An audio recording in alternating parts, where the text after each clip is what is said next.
Isabelle Blais est dans la course à l'investiture du Parti québécois et je l'ai rencontrée pour connaître ses motivations à se présenter en politique. La voici qui nous répond à ce sujet. Bien, ça a été une longue réflexion quand même, parce que c'est un gros sacrifice, c'est un grand changement de vie. Mais dans le fond, ça s'est fait au fil des années. En 2022, mon conjoint, Pierre-Luc Briard, a décidé de se lancer à la course pour le Parti québécois. Donc, aux élections, il s'est présenté, il a perdu. On sait que c'est la CAQ quand même qui a remporté beaucoup. Mais tout ce processus-là, moi, dans le fond, je l'ai vécu de l'intérieur. Tu sais, je suis allée faire du porte-à-porte, je suis allée solliciter les gens, je participais à des événements, des bières et politiques. Puis là, tranquillement, pas vite, je me baignais là-dedans. Je rencontrais du monde tellement intéressant, tellement engagé. Puis je me disais, bien, il me semble que je ressens quelque chose, il se passe quelque chose. Puis tu sais, j'ai toujours été péquiste, mais c'est la. Des fois, on se pose même plus la question. Tu sais, j'ai toujours été. Mais là, maintenant, je comprenais pourquoi je l'étais, tu sais, dans le fond. Puis c'est ça, c'est de rencontrer cette famille politique-là, puis d'aller à la rencontre des gens. Je me suis dit, faire quelque chose de plus concret dans la vie des gens, parce que moi, j'ai toujours été, je rentre dans le salon des gens un peu, je les touche, je les fais rire, peu importe. Puis là, c'était plus, non, mais là, je veux les entendre, puis là, je veux participer activement à changer les choses pour eux. Puis c'est un peu comme ça, puis j'ai été approchée pour me présenter. Et là, j'ai dit, écoutez, il faut vraiment que j'y pense, parce que c'est vraiment un gros changement de vie. Puis finalement, j'ai parlé à plusieurs personnes qui m'ont conseillé, qui m'ont parlé de ce que c'est que de s'investir comme ça, de s'engager comme ça. Puis là, j'ai pris la décision, j'ai envoyé ma candidature, j'ai passé des entrevues, j'ai passé après tout le processus là, pour finalement recevoir mon acceptation. Je suis bien contente. Je lui ai également demandé pourquoi vouloir s'impliquer dans Masquinongé et quel est son enracinement ici. Bien, Masquinongé, c'est depuis des générations, les Blais se sont installés là, depuis 1700, je ne sais plus, 40, 30, je ne sais plus. Ça fait quand même longtemps. Donc, c'est vraiment comme un peu le terroir familial, si on veut. Mais tu sais, mes grands-parents, ils ont vécu toute leur vie, jusqu'à tout récemment, ma grand-mère qui est décédée, qui liait pas mal la famille. C'est une grosse famille, les Blais, il y a beaucoup de Blais. Mon père, c'est grâce à lui, c'est un petit peu sa famille, beaucoup. Quoique la famille de ma mère aussi sont plus en Mauricie, sont quand même en Mauricie, mais pas dans la circonscription de Masquinongé. Puis moi, bien, à un moment donné, pour travailler, je suis allée à Montréal. Mais là, la région me manquait énormément. Puis je revenais tout le temps parce que moi, j'ai grandi à Trois-Rivières. Je suis née à Shawinigan, j'ai grandi jusqu'à après mon cégep à Trois-Rivières. Donc, toutes mes amitiés, mes attaches sont là. Mais je revenais tout le temps, tu sais. Puis là, je me disais, bon, ben là... Puis j'avais le goût de retrouver la campagne, le territoire, là. Tu sais, c'est vraiment venir me ressourcer ici. Ça a été comme C'était comme une évidence, là, de revenir dans le coin. Puis j'ai trouvé vraiment... c'est comme une maison à Saint-Boniface, là. Puis je suis là depuis 20 ans. Donc, j'essaie de... Évidemment, je dois aller à Montréal pour travailler souvent. Là, c'est malheureux parce que c'est vraiment les deux pôles.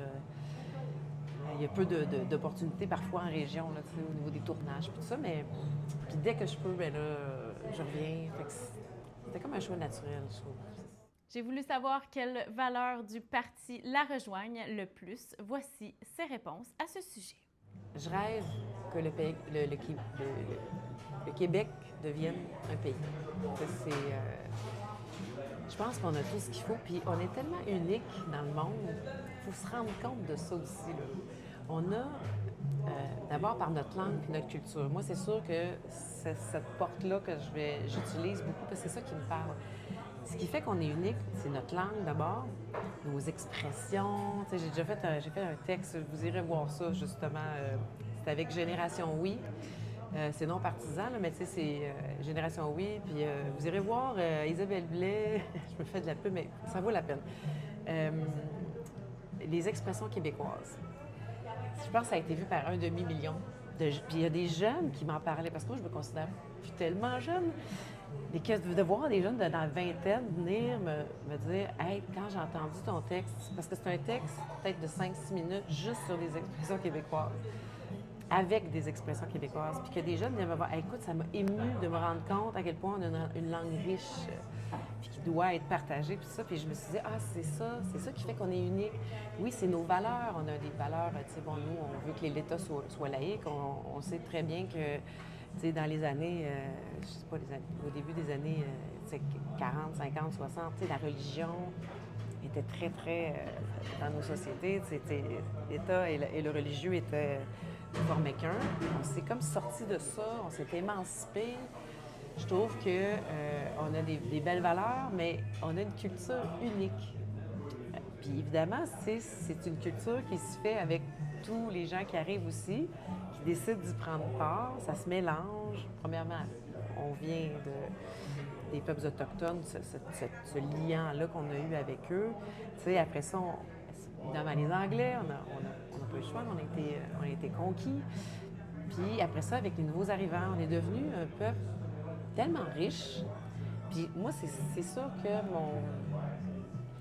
disons, toute mon énergie, bien, ce qui me stimule beaucoup au Parti québécois, c'est de penser qu'on peut vraiment devenir autre chose qu'un Québec province dans le Canada, mais être un Québec dans le monde. Tu sais, pour moi, c'est... Puis si on regarde géopolitiquement, tu sais, où est-ce qu'on est situé, bien, on est vraiment entouré, on est tout seul, là, tu sais. Fait que si on ne fait pas attention à ça, c'est pas des...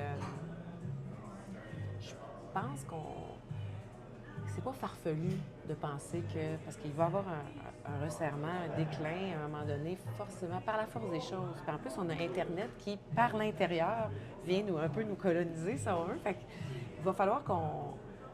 Je pense qu'il va falloir qu'on décide à un moment donné de dire on est capable de décider par nous-mêmes, on a tout ce qu'il faut. Puis c'est ce qui, je dirais, la première valeur. T'sais. Puis après ça, je trouve que, évidemment, je trouve que Paul Saint-Pierre Plamondon sait très bien s'entourer.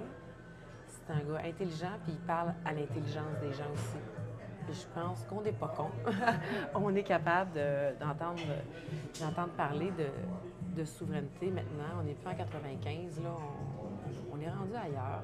Puis il y a toute la jeunesse. En tout cas, je ne sais pas si toi, tu peux en entrevoir un peu, mais il y a des mouvements, là, maintenant, c'est comme si les jeunes, tout d'un coup, ils faisaient « Ah, ça existe! » Parce qu'ils n'en ont jamais entendu parler. T'sais, il y a eu 15 ans à peu près, là, sous Charest, Couillard, où on ne parlait pas de ça. C'était comme même tabou. Puis là, tout à coup, on dirait que c'est un discours qui est possible. Puis là, les jeunes font « Hey, je veux prendre mes responsabilités, je veux avancer. » Puis je trouve ça donne espoir, en fait, à l'avenir. Les enjeux féministes sont aussi importants pour elle. Elle nous en parle ouvertement. Pour ajouter à ce qui va me tenir à cœur, c'est d'aller chercher les femmes. Parler aux femmes. On dit souvent que les femmes sont moins impliquées en politique. Peut-être parce que c'est vrai que c'est difficile pour une femme. Il y a des fois deux pas, deux mesures, c'est-à-dire que les femmes sont un peu malmenées là, dans le milieu, des fois politique. Les critiques sont plus virulentes. Mais tu sais, il faut être fait fort, je pense. Mais moi, c'est des exemples de femmes qui m'ont donné envie d'y croire. Tu sais, quand tu vois des femmes qui se présentent, c'est des Véronique Yvon, des Pauline Marois, mais tu dis « Ah, ça se peut. » Quand on n'a pas d'exemple, c'est difficile, tu sais, de s'identifier. Fait que c'est vrai que les femmes, pour moi, c'est un enjeu. Je veux aller les chercher. Je veux répondre à leur réalité parce qu'il y a énormément... Tu sais, justement, la crise du milieu communautaire en ce moment-là. C'est qui, ça, le milieu communautaire? Mais c'est en majorité des femmes. Fait que c'est elles qui sont impactées par ça. Et c'est elles qui s'occupent du monde, tu sais, le care qu'on dit, puis prendre soin de, bien, c'est en grande partie les femmes qui sont dans les milieux d'éducation, des soins de santé, des services sociaux, du communautaire. Tu sais, c'est à 70 à 80 quelques pourcents, la petite enfance, tout ça. Fait que, tu sais, c'est elles qui se battent, puis qui à bout de bras, puis qui font en sorte, en fait, qu'ils sont tellement importantes pour la société. C'est ça qui tient le tissu de social ensemble. Sans ça, là, je pense que la société, elle s'écrase. Ça tient plus, là. Fait que je veux que leur travail soit reconnu parce que, justement, ces inégalités-là, et surtout l'invisibilisation un petit peu des femmes, de dire on prend pour acquis, les femmes sont gentilles, ils ont le cœur sur la main, oups, ils ont le cœur sur la main, puis ils vont être là pareil, même si on les sous-paye, ils ont un moins bon salaire, des conditions de vie, ils vont être là pareil, ils ne pourront pas laisser tomber leurs vieux ou leurs enfants, tout ça. Fait il faut arrêter je pense que les gouvernements vont falloir qu'ils comprennent à un moment donné qu'il faut arrêter de prendre ça pour acquis. Les femmes, sont importantes, puis je veux que ça... Moi, j'aimerais ça vraiment répondre, écouter leur réalité, mais là, il faut que ça bouge. Il faut que ça bouge, là. Ça fait trop longtemps. Je lisais... je me suis impliquée pour le Comité des droits des femmes, mais que je me suis mis à lire, à m'informer, à regarder des statistiques, des mémoires, puis je me disais, des études et tout, je me disais, wow, on a encore du chemin à faire. Bien, on en a parcouru beaucoup, là, mais on a encore du chemin à faire, puis je pense que c'est important, puis je veux que le travail des femmes soit reconnu. En attendant la suite du processus, elle transmettait ce message à la population et nous indique comment on peut la contacter. Mais j'ai envie de dire aux gens que je suis quelqu'un qui travaille très fort. Je suis assez tenace quand j'ai une idée dans la tête, je vais m'organiser pour qu'elle se concrétise. Je pense que je suis une bonne agente liant, je lis les gens, je suis capable d'aller à la rencontre de toutes les personnes, toutes sortes de monde, parce que c'est vrai que le métier que je faisais m'a fait rencontrer tellement de monde différent partout au Québec. J'aime profondément les gens. Puis je veux porter leur parole. Moi, j'ai beaucoup d'enjeux qui sont très importants pour moi. Par contre, je veux entendre c'est quoi les priorités aussi pour les gens. Mais si je peux dire une chose qui me touche profondément, c'est que j'ai envie de lutter contre la pauvreté parce que malheureusement, tu sais, on la voit est de plus en plus présente, puis les temps sont difficiles, ça coûte de plus en plus cher, les gens se retrouvent plus dans une précarité que par le passé. Puis ça, c'est quelque chose qui me préoccupe franchement. Les jeunes, parce que les jeunes, c'est l'avenir, là. C'est le Québec de demain, là. Fait que pour moi, les jeunes, le décrochage scolaire, ici, dans la circonscription, mais tu sais, aussi partout au Québec, je dirais qu'il y a vraiment un taux alarmant. Puis si, tu sais, les gens veulent de la richesse, hein? On veut plus d'argent, on veut de la prospérité économique. Pour moi, ça passe par un investissement dans les jeunes, parce que c'est eux qui vont faire le Québec de demain. S'ils sont plus instruits, ils vont être mieux outillés, ils vont faire plus d'argent, puis ils vont contribuer plus à la société. Fait que pour moi, tout ça, c'est une équation qui va ensemble. C'est une équation qui devrait vraiment être étudiée et renforcée, parce que on pense souvent que ça passe par les industries, puis oui, ça prend de l'innovation, ça, je suis bien d'accord. Mais pour ça, ça prend du monde qui soit capable d'investir leur territoire avec leurs talents puis leurs compétences pour créer de la richesse, tu sais. Puis il y a l'enjeu aussi il y a beaucoup de la population vieillie. Et ça, il faut s'occuper de la dignité des personnes qui nous ont tracé le chemin, parce que là, il y a une espèce de déconnexion aussi entre générations. Je trouve ça vraiment triste, parce que tu passes toute ta vie des fois de terminer tellement seul. Puis comme mon père, moi, il était au CHSLD à Louisville, et j'ai vu tellement de solitude, là. Fait que ça m'a vraiment touchée. J'ai vu tellement de personnes seules, isolées. Je me dis, il y a beaucoup d'enjeux, là, les soins à domicile, les services de proximité pour ces gens-là. Mais je pense qu'il y a énormément de défis. Puis en même temps, il y a des belles choses. Mais pour moi, ça va être vraiment la lutte à la pauvreté, puis vraiment me concentrer beaucoup sur les aînés et les jeunes.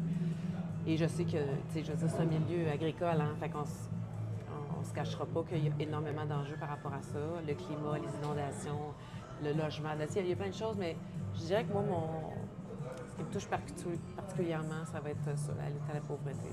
C'est sûr que là, c'est une première étape. Hein. D'abord, là, les membres vont devoir voter à l'Assemblée d'investiture qui, ça sera annoncé, mais qui serait quelque part le 25 avril ou quelque chose comme ça. Et on va annoncer ça. Là, évidemment, dans cette étape-là, ce sont les membres, en fait, qui vont voter. Par la suite, la personne qui va ressortir de ça, bien là, c'est elle qui va être, ou lui, qui va être la candidate officielle pour le Parti québécois. Et là, on part en campagne électorale. Donc, à ce moment-là, j'aurai plus d'informations à donner. Mais sinon, moi, j'ai un profil là, Facebook, vous pouvez aller voir. J'essaie de répondre à tous mes messages.